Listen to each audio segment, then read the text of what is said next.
Hello class, कैसे हैं आप सब लोग। तो आज स्टार्ट करते हैं क्लास 9 आईसीएससी का एक important topic, motion in one dimension. ठीक है, तो स्टार्ट करते हैं मोशन इन वन डायमेंशन। आओ पहले समझते हैं ये वन डायमेंशन मोशन होता क्या है।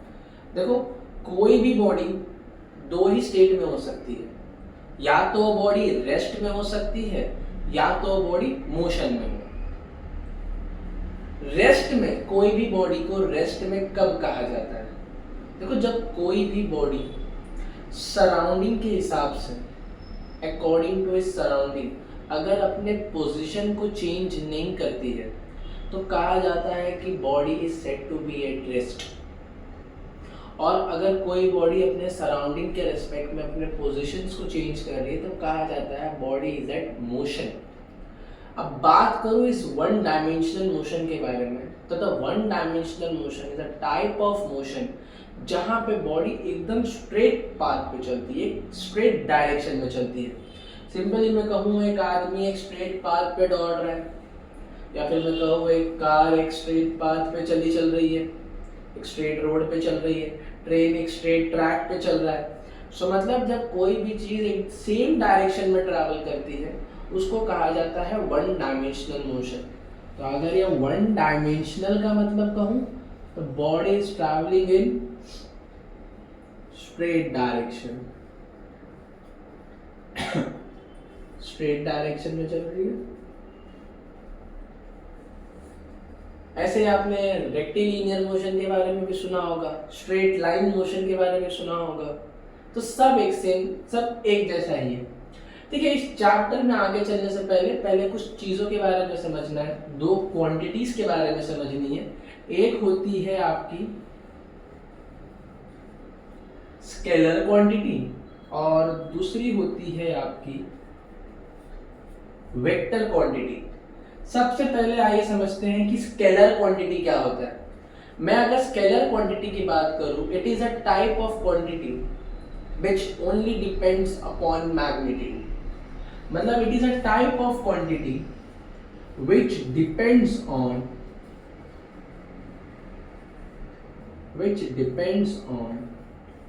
Magnitude.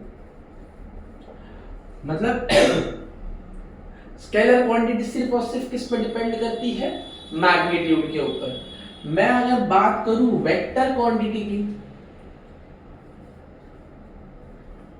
Which depends on magnitude and direction.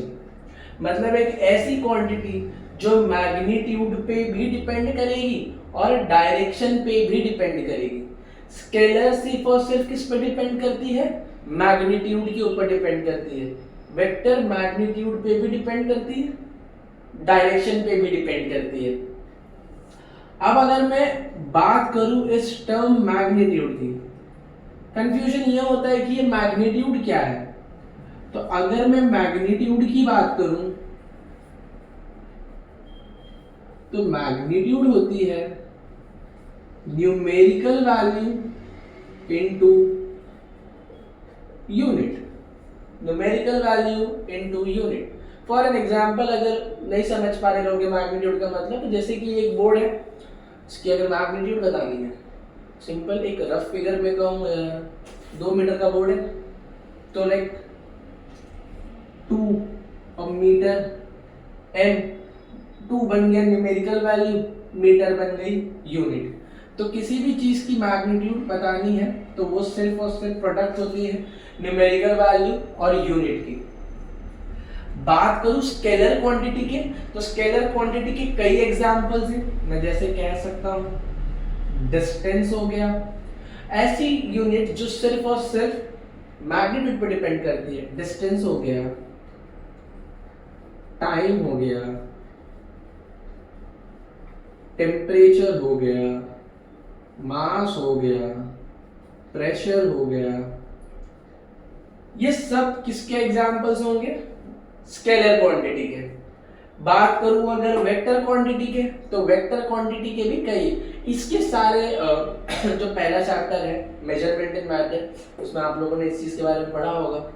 अब अगर वेक्टर क्वांटिटी के बारे में बात करूं तो वेक्टर क्वांटिटी में आ जाता है डिस्टेंस का भाई, डिस्प्लेसमेंट आ जाता है, वेलोसिटी आ जाता है, फोर्स आ जाता है, एक्सेट्रा कई सारी चीजें आ जाती हैं इसमें।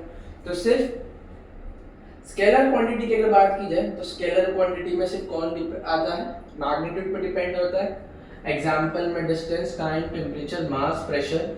वेक्टर क्वांटिटी में कौन आ जाएगा, विच only depends on magnitude and direction, displacement, velocity, force etcetera बहुत सारी चीजें आ सकती है, एक्सेलरेशन भी आ सकती है, मोमेंटम भी आ सकती है। ठीक है, उस चीजों के बारे में आगे हम लोग देखेंगे। ठीक है, तो दो यूनिट जो आपको याद रखनी है, एक कौन सी होगी स्केलर, दो क्वांटिटीज जो आपको याद रखनी है कौन सी होगी स्केलर और दूसरी होगी वेक्टर। चलो आगे चलते हैं।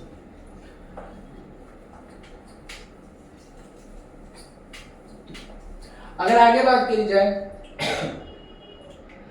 तो सिंपल बात करते हैं दो चीज के ऊपर,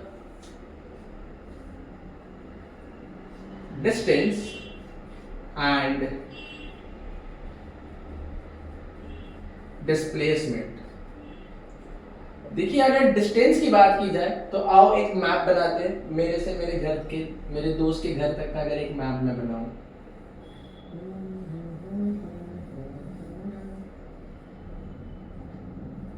ये ए है, ये बी है, ये मेरा घर है, ये मेरे दोस्त का घर है। ठीक है, तो अगर मुझे ए से बी पहुंचना है और मैं अगर सारे पाथ को कवर करके जा रहा हूं, ये टोटल पाथ को कवर करके अगर मैं अपने दोस्त के घर तक पहुंच रहा हूं, तो मतलब यहां पर मैंने टोटल पाथ को कवर किया है। It means a body is covering the total path, total length covered by the body, ये इसका एक्चुअल पाथ है। तो इसीलिए इस एक्चुअल पाथ को, इस टोटल पाथ को कहा जाता है डिस्टेंस। और फॉर एन एग्जांपल अगर मेरे पास डोरेमोन हो, मुझे अगर बैम्बू कॉप्टर दे दिया हो, तो मैं क्या यहाँ से डायरेक्टली ऐसे उड़ के कहाँ पहुंच सकता हूँ, बी तक पहुंच सकता हूँ। तो मतलब एक स्ट्रेट लाइन डायरेक्शन मैंने बना दिया ए से लेके बी तक का, उड़ के मैं ए से कहाँ पहुंच गया, बी तक पहुंच गया। यहां पर मैंने टोटल पाथ कवर नहीं किया है, यहां मैंने शॉर्टेस्ट पाथ कवर किया है। शॉर्टेस्ट पाथ मतलब ए से बी तक एक स्ट्रेट लाइन जाती थी और मैं उड़ के ए से बी तक पहुंच गया, और उसी चीज को हम लोग क्या कहते हैं, डिस्प्लेसमेंट। अगर कोई पूछे डिस्टेंस क्या होता है, तो मैं कह सकता हूं total path, total path covered or traveled by a body, it's called distance। या फिर actual path covered by the body। displacement का अगर मैं बात करूंगा तो displacement is the shortest path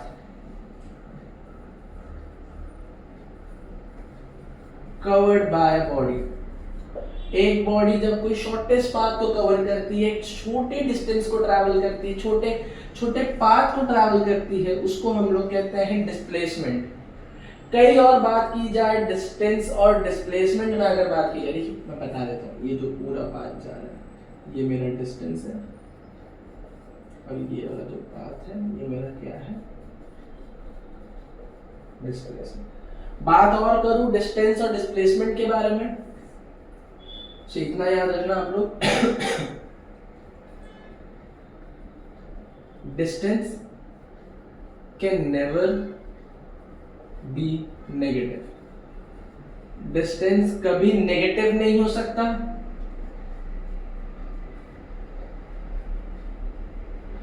distance can be zero and positive. Distance can be zero and positive. Zero कब होगा डिस्टेंस, डिस्टेंस जीरो कब होगा, when a body is not moving, when a body is not moving। जब कोई body move नहीं कर रहा, जब कोई बॉडी मोशन में नहीं है, तब वहां पर डिस्टेंस मेरा क्या बन जाएगा, जीरो बन जाएगा। नहीं तो हर दम डिस्टेंस मेरा कैसा रहेगा, पॉजिटिव रहेगा। बात करूंगा अगर डिस्प्लेसमेंट की, तो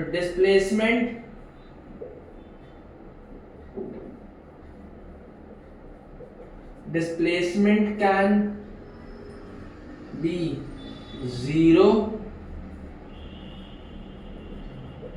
पॉजिटिव, और क्या हो सकता है ये नेगेटिव। तो डिस्प्लेसमेंट जीरो भी हो सकता है, पॉजिटिव भी हो सकता है, नेगेटिव भी हो सकता है। तीनों केस समझते हैं। अगर मैंने यहां से यहां पे गया, ए से बी किया, समझो अगर मैंने यहाँ पे ट्रैवल कर लिया 5 मीटर का डिस्टेंस किया, तो मैंने 5 मीटर का डिस्प्लेसमेंट किया, तो मेरा डिस्प्लेसमेंट कैसा हो गया, पॉजिटिव। अगर मैं डिस्प्लेसमेंट जीरो की बात करूं, कब कब डिस्प्लेसमेंट जीरो हो सकता है ये समझते हैं। बेसिक, जब भी कोई भी बॉडी का फाइनल पोजीशन और इनिशियल पोजीशन एकदम सेम हो जाए, मतलब बॉडी कितना भी ट्रैवल करके आ रहा हो, अगर उसका फाइनल और इनिशियल पोजीशन दोनों सेम हो जाए, उसी चीज को हम लोग कहते हैं जीरो डिस्प्लेसमेंट। अब इसका एग्जांपल देखा जाए तो एग्जांपल लेते हैं। a train has traveled from station A to station B। एक ट्रेन स्टेशन A से स्टेशन B गई, कुछ 200 किलोमीटर ट्रैवल की, फिर उसने स्टेशन B से स्टेशन A वापस आ गई और उसने ट्रैवल किया फिर से 200 किलोमीटर। इस केस में बॉडी का फाइनल पोजीशन और इनिशियल पोजीशन, मतलब ट्रेन का फाइनल पोजीशन और इनिशियल पोजीशन दोनों सेम हो रहा है। अगर मैं इस केस में डिस्टेंस पूछूं, तो डिस्टेंस तो उसने 400 किलोमीटर ट्रैवल कर लिया, बट अगर इस केस में अगर मैं डिस्प्लेसमेंट पूछूं, तो डिस्प्लेसमेंट तो जीरो का ही हुआ, क्योंकि ट्रेन का इनिशियल और फाइनल पोजीशन हर टाइम पे क्या हो गया, सेम हो गया। मैं अगर बात करता कि अगर एक बॉडी सर्कुलर पाथ में ट्रैवल कर रही है, समझो कि ये मेरे घर का सामने वाला गार्डन है, अब मैं गार्डन से भागा, ए से भागा, पूरा गार्डन ट्रैवल किया और वापस आके मैं इसी पॉइंट पे रुक गया, तो इस केस में ए से निकल के मैं वापस, मेरा बी पॉइंट भी यही बन गया, तो इस केस में मेरा इनिशियल और फाइनल पोजीशन क्या था, सेम था। तो जब भी कोई बॉडी से सर्कुलर मोशन में घूम के उसका फाइनल और इनिशियल पोजीशन सेम हो जाए, तो वहां डिस्प्लेसमेंट कितना हो जाएगा, जीरो। कितना हो जाएगा, जीरो हो जाएगा। आई होप यहां तक चीजें समझ में आ रही होंगी। थोड़ा आगे चलते हैं।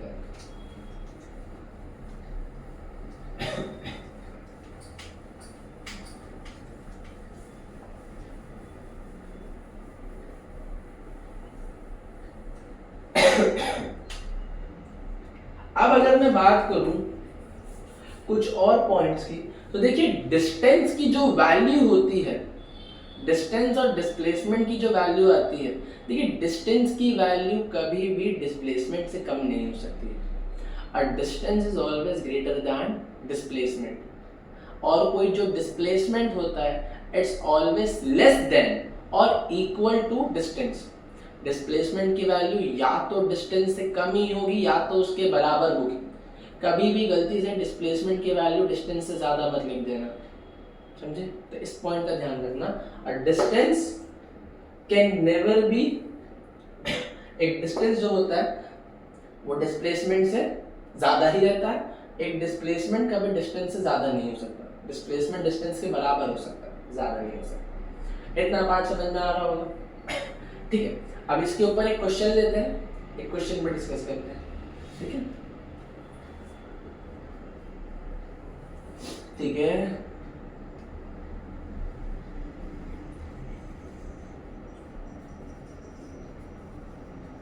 what is the ratio of SI to CGS unit of displacement?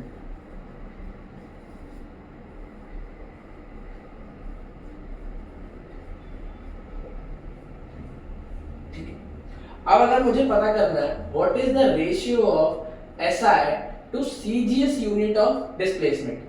अच्छा, अगर मैं यूनिट की बात करूं, अगर मैं सिर्फ यूनिट की बात करूं, तो डिस्टेंस की यूनिट डिस्टेंस की यूनिट क्या होती है?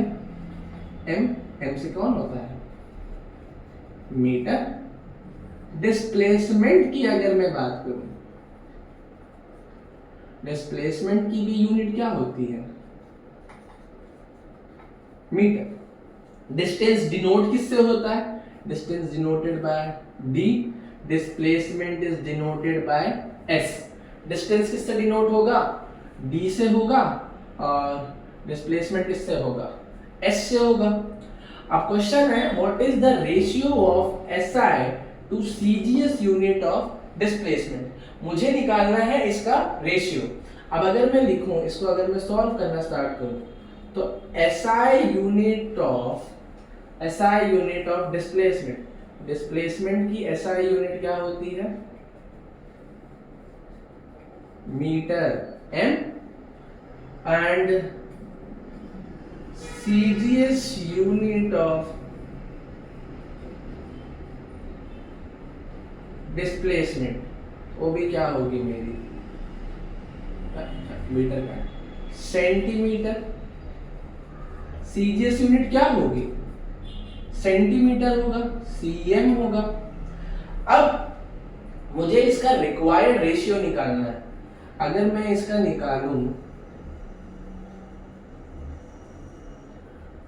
रिक्वायर्ड रेशियो, तो इसका रिक्वायर्ड रेशियो निकलेगा SI unit upon CGS unit. But अगर मैं इस सेंटीमीटर को लिखूं, तो ये सेंटीमीटर जो मेरा है, मैं इसको लिख सकता हूं 10⁻² मीटर। 1 मीटर कितना सेंटीमीटर होता है, या 1 सेंटीमीटर कितना मीटर होता है? एक, मैं सिंपली अगर बात करूं तो मैं सेंटीमीटर को 10⁻² मीटर लिख सकता हूं। रिक्वायर्ड रेशियो अगर मुझे निकालना है, तो SI अपॉन क्या करूंगा? CGS करूंगा। ऊपर मेरा मीटर आ जाएगा, नीचे मेरा 10⁻² मीटर आ जाएगा, मीटर मीटर कैंसिल हो जाएगा। और रिक्वायर्ड रेशियो की अगर मैं बात करूं, तो ये 10⁻² ऊपर चला जाएगा, बन जाएगा 10⁻²। आई होप यहाँ तक पार्ट समझ में आ रहा होगा। ठीक है, अब आगे चलते हैं। ओके क्लास, ठीक है, नेक्स्ट क्वेश्चन देखते हैं। A body moves over 3/4 of a circle, radius r, what is the magnitude of its displacement. तो चलो सबसे पहले एक सर्कल बनाते हैं।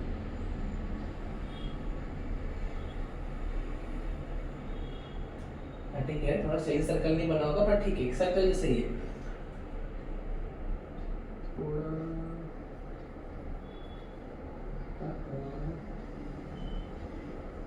ठीक है, ये R हो जाएगा, ये R, ये R,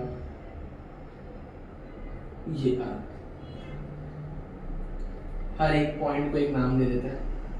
ये मेरा A, ये मेरा B, ये मेरा C, ये मेरा D, और इस मिड पॉइंट को नाम दे देता हूँ, एक और नाम दे देता हूँ। ठीक है, उसने बोला a body moves over 3/4 of a circle, radius r, what is the magnitude of its displacement. मुझे डिस्प्लेसमेंट की मैग्नीट्यूड निकालनी है। उसने बोला a body moves over 3/4 of a circle। 3/4 या तो वो बॉडी A to B जाए, या तो बॉडी B to C जाए, या तो C to D जाए, या तो वो A to D जाए। अगर बॉडी A से D जा रही है, ठीक है, सो बॉडी जब A से D जा रही है, तो वो 3/4 ऑफ सर्कल को क्या कर रही है? कवर कर रही है।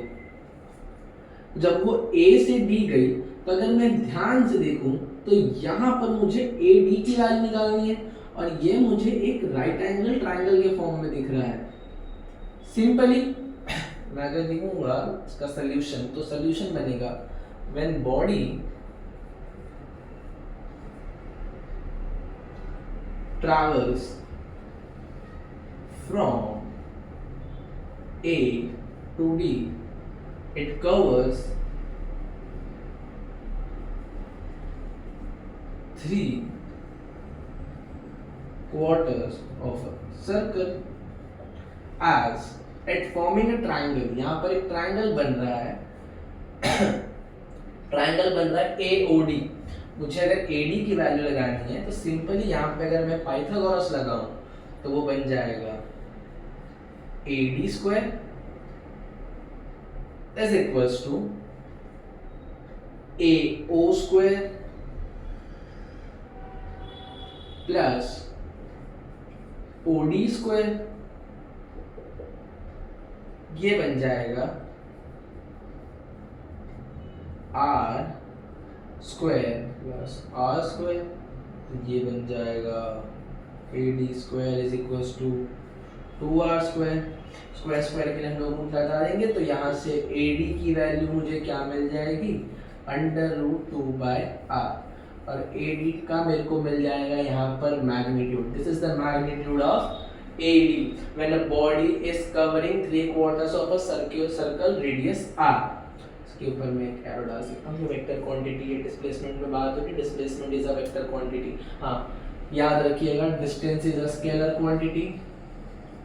डिस्टेंस कैसा क्वांटिटी है, स्केलर है, और डिस्प्लेसमेंट तुम्हारा कैसा क्वांटिटी है, displacement is a vector quantity. So distance होगा स्केलर क्वांटिटी, डिस्प्लेसमेंट होगा वेक्टर क्वांटिटी। आई होप ये क्वेश्चन समझ में आया होगा।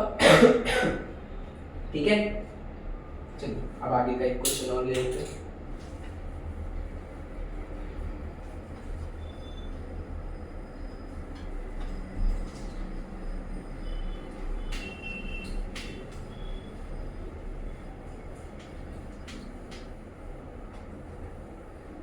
ठीक है, अब जैसे मैं जानता हूं कि अगर एक बॉडी पूरा सर्कुलर ट्रैक को अगर कवर करता है, एक यहाँ से बॉडी चालू होता है A से और वापस आके अगर यहाँ पे खत्म होता है, तो यहाँ मेरा डिस्प्लेसमेंट कितना बन जाएगा, मेरा यहाँ पर डिस्प्लेसमेंट बन जाएगा 0। 0 का डिस्प्लेसमेंट बनेगा अगर बॉडी A से चल रहा है, A से जा रहा है वापस ही A पे आ जा रहा है, डिस्प्लेसमेंट कितना बन जाएगा 0। बट अगर मैं कहूँ कि बॉडी A से चल रहा है, यहीं पे आके आधा सर्कुलर ट्रैक ट्रेवल किया है, यहाँ पर वो B पे आके रुक गया, तो इस केस में मेरा डिस्प्लेसमेंट कितना बनेगा। याद रखना, जब भी कोई बॉडी आधा सर्कुलर ट्रैक ट्रैवल करेगा, तो यहाँ पर जो इसका डिस्प्लेसमेंट बनेगा, जो इसका डिस्प्लेसमेंट बन जाएगा, वो अपने आप कितना बन जाएगा, 2r का बन जाएगा। बहुत मोस्ट कॉमनली आज क्वेश्चन है, हर बार पूछता ही एग्जाम में, if a body covers the half circular track what will be it's displacement. Confuse मत होना, बहुत सिंपल सी बात है, 2r मिल जाता है इसका। समझे ये वाला पार्ट? ठीक है,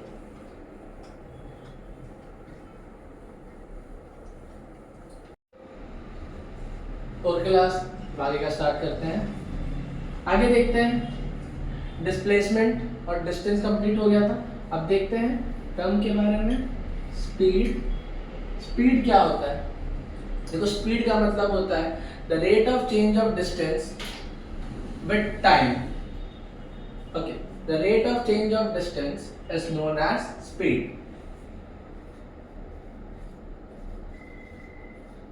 द रेट ऑफ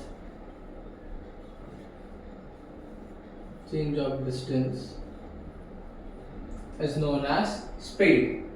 स्पीड की अगर बात करेंगे, स्पीड आपका डिनोट होगा बाय लेटर एस कर सकते हो, या फिर इसको बाय लेटर वी कर सकते हो, एस से भी कर सकते हो, वी से भी कर सकते हो।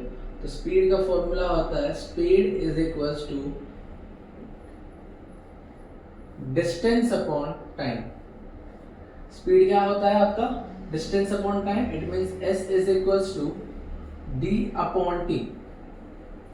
स्पीड होगा the rate of change of distance, formula होगा s is equals to, it means speed is equals to distance upon time. आगे अगर बात करेंगे स्पीड की, टाइप्स ऑफ स्पीड में आ जाएगा।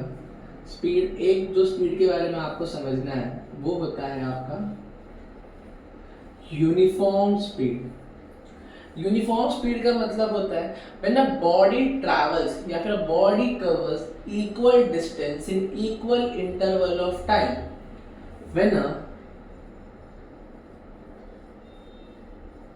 when a body covers equal distance in equal interval of time,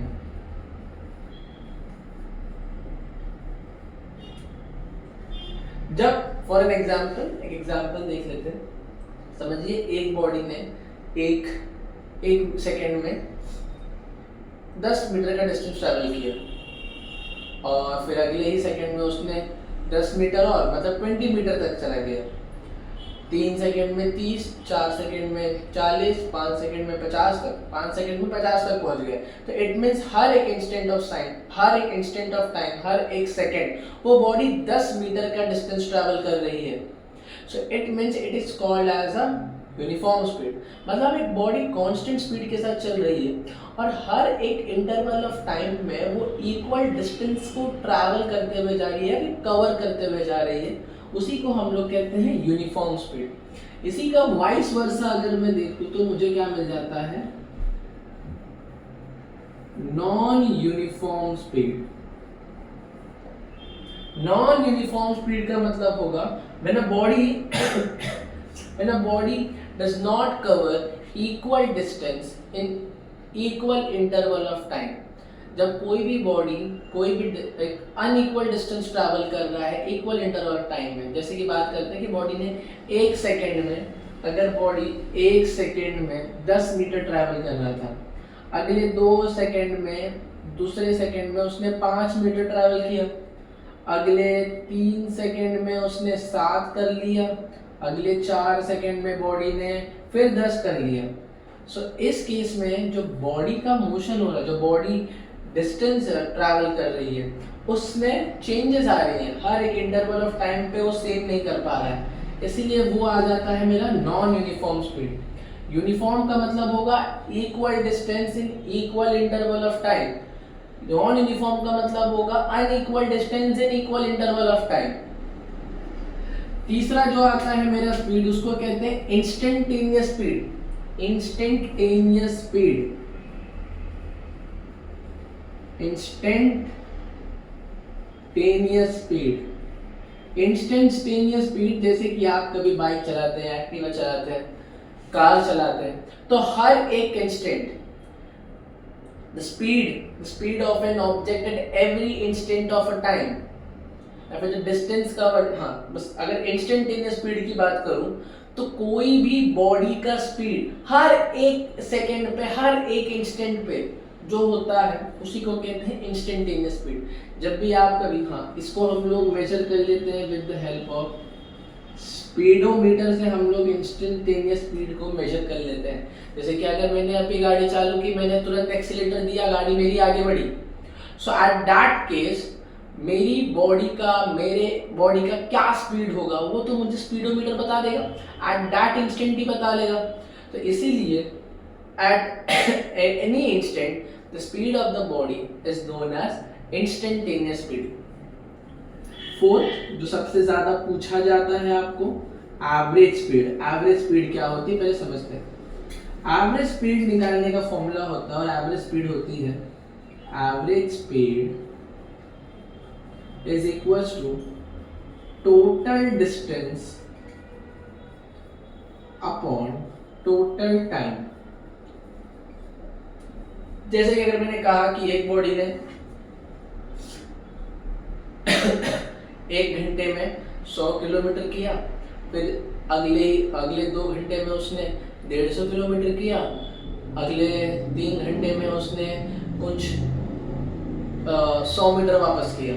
तो इसमें अगर मुझे किसी ने पूछा कि मुझे इसकी एवरेज स्पीड निकाल के दिखाओ, तो पहले बॉडी ने 100 किया, फिर बॉडी ने 150 किया, फिर बॉडी ने 100 किया, तो टोटल इस केस में बॉडी का कितना बन गया, टोटल डिस्टेंस 350 किलोमीटर का बन गया। और टोटल टाइम कितना लगाया उसने, 6 घंटे का टाइम लगाया। पहले 1 घंटा, फिर 2 घंटा, फिर 3 घंटा। इस केस में जो भी आएगा, टोटल डिस्टेंस मैंने ट्रैवल किया 350, टोटल टाइम मैंने लिया 6, बस इसको डिवाइड कर देना है तो मुझे क्या मिल जाएगी, मेरी एवरेज स्पीड मिल जाएगी। तो एवरेज स्पीड का फॉर्मूला सिर्फ क्या होता है, अगर मैं बताऊं, अगर इसमें कंफ्यूज हो रहा होगा, तो पहले 1 आवर में बॉडी ने ट्रैवल किया था 100 किलोमीटर, अगले 2 घंटे में बॉडी ने ट्रैवल किया 150 किलोमीटर, और अगले 3 घंटे में बॉडी ने ट्रैवल किया फिर 100 किलोमीटर। तो इसका अगर टोटल डिस्टेंस निकालना है तो बस मैं डिस्टेंस को प्लस कर दूं, आएगा 350, और अगर टाइम को प्लस कर दूं तो आएगा 6। तो जो भी मेरा इसके बाद आंसर निकलेगा वो मेरा क्या हो जाएगा, स्पीड। अब इसके बाद जो इसकी यूनिट होगी, स्पीड की जो यूनिट होती है, स्पीड की अगर मैं एसआई यूनिट की बात करूं, स्पीड की एसआई यूनिट होती है मीटर पर सेकेंड। इसको लिख सकते हैं आप लोग मीटर पर सेकेंड या फिर ms-1। यहाँ पे जो भी आंसर आएगा उसका वहां पे लिख सकते हैं। एवरेज स्पीड हम लोग ऐसे निकालते हैं। तो स्पीड होती है the rate of change of distance. Speed का फॉर्मूला होता है डिस्टेंस अपॉन टाइम। चार तरीके की स्पीड देखी, uniform speed, non uniform speed, instantaneous speed और एवरेज स्पीड। अब आते हैं आगे, बात करते हैं वेलोसिटी के बारे में।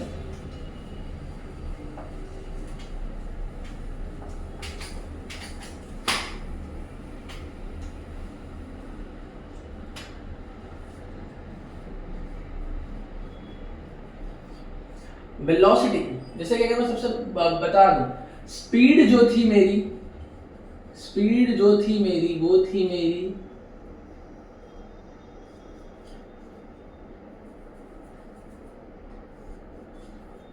स्केलर क्वांटिटी थी, और वेलोसिटी जो मेरी है वो है मेरी एक वेक्टर क्वांटिटी। स्पीड थी मेरी स्केलर क्वांटिटी, वेलोसिटी है मेरी vector quantity.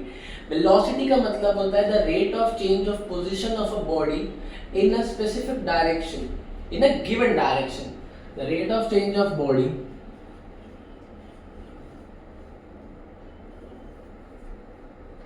the rate of change of position of a body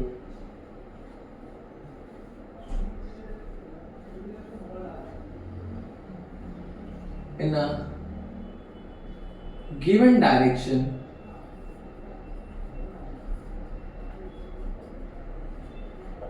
it's called velocity. कोई भी बॉडी का पोजीशन गिवन, कोई भी बॉडी का पोजीशन चेंज हो जाए टाइम के हिसाब से गिवन डायरेक्शन में, तो हम उसको क्या कहते हैं, वेलोसिटी। यहाँ पे डायरेक्शन का टर्म आ रहा है जो रेफर करेगा कि ये कौन सी क्वांटिटी है, वेक्टर क्वांटिटी है। वेलोसिटी को आप v से भी डिनोट कर सकते हैं या फिर v डैश, ऊपर एक एरो डाल देंगे जो एरो रिप्रेजेंट करेगा कि यहाँ पर डायरेक्शन आ रहा है और जो बताता है कि ये एक वेक्टर क्वांटिटी है। तो आप बस सिंबल से वेलोसिटी को डिनोट कर सकते हैं। वेलोसिटी की भी यूनिट होती है मीटर पर सेकेंड। जैसे स्पीड में बात किए थे, इसको m/s भी लिख सकते हैं और आप इसको लिख सकते हैं ms-1। अब इसके बाद वेलोसिटी भी यूनिफॉर्म होती है। अब ये भी कैसा होगा, यूनिफॉर्म वेलोसिटी। अब यूनिफॉर्म वेलोसिटी का मतलब क्या होगा, a body covers equal distance in equal instant of time या फिर इक्वल टाइम इंटरवल। मतलब बॉडी सेम डिस्टेंस को ट्रैवल कर रहा है एक सेम इंटरवल ऑफ टाइम में, तो वो क्या होगी मेरी यूनिफॉर्म वेलोसिटी। नॉन यूनिफॉर्म क्या हो जाएगा मेरा, नॉन यूनिफॉर्म का मतलब covers non unequal distance in या फिर unequal distance in same interval of time. Same interval time में अनइक्वल डिस्टेंस को ट्रैवल करेगा तो वो क्या बना देगा, नॉन यूनिफॉर्म वेलोसिटी। इंस्टेंटेनियस की बात करूं तो इंस्टेंटेनियस का मतलब होगा at every instant of time the velocity of body. अगर देखना चाहे तो इसको भी स्पीडोमीटर से मेजर कर सकते हैं। कोई भी चीज, कोई भी बॉडी का वेलोसिटी एट दैट इंस्टेंट जो रहेगा कोई भी इंस्टेंट पे, उसको हम लोग कहेंगे इंस्टेंटेनियस वेलोसिटी। लास्ट में जो इसका भी इंपॉर्टेंट पॉइंट आ जाता है, जिसको हम लोग कहते हैं एवरेज वेलोसिटी। यहाँ पर थोड़ा ध्यान देने वाली बात है, जैसे एवरेज स्पीड में हमने देखा था total distance upon total time होता था, average velocity total distance upon total time नहीं होता है। डिस्टेंस तो आएगा ही नहीं, वेलोसिटी है। वेलोसिटी का फॉर्मूला भी अगर मैं बनाऊं तो वेलोसिटी का फॉर्मूला बनता है velocity is equals to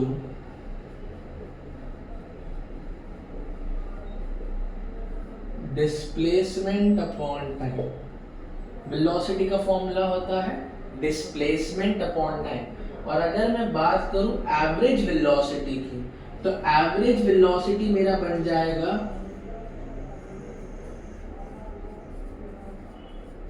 displacement upon total time. कोई भी बॉडी कितना डिस्प्लेसमेंट ट्रैवल करता है टोटल टाइम में, उसी को हम लोग कहते हैं एवरेज वेलोसिटी। इस केस में एक चीज समझ लेना कि अगर बॉडी का डिस्प्लेसमेंट जीरो का हो रहा है तो उसकी एवरेज वेलोसिटी भी जीरो होगी। एक ट्रेन वाला केस बताया था कि ट्रेन ए स्टेशन से बी स्टेशन पे गया, बी से फिर से ए पे आया। अगर इस केस में मुझसे कोई एवरेज स्पीड पूछता तो मैं उसका टोटल डिस्टेंस और टोटल टाइम कैलकुलेट करता, बट अगर कोई मुझसे पूछे कि इसका एवरेज वेलोसिटी क्या है, सीधा समझ जाना चाहिए कि अगर यार ये तो वापस अपने स्टेशन पे आ गया है, तो इस केस में कोई फॉर्मूला लगाने की जरूरत नहीं, सीधा समझ लो यार पोजीशन, मतलब बॉडी का फाइनल और इनिशियल पोजीशन सेम है तो सीधा लिख दोगे कि एवरेज वेलोसिटी जीरो की बन रही है, उससे ज़्यादा कुछ सोचना नहीं है उसमें, समझे। सो velocity is displacement upon time. It is a vector quantity, the rate of change of position of a body in a given direction. ठीक है, यूनिट होती है मीटर पर second. Uniform velocity, same distance travel करेगा same interval of time में। Non uniform का मतलब different distance travel करेगा सेम इंटरवल ऑफ टाइम में। Instantaneous, at every instant body की वेलोसिटी जो चेंज होती है, और average velocity displacement upon total time. तो आज के लेक्चर के लिए इतना ही, मिलते हैं नेक्स्ट लेक्चर में और इस चीज चैप्टर के बारे में और जानेंगे। Thank you.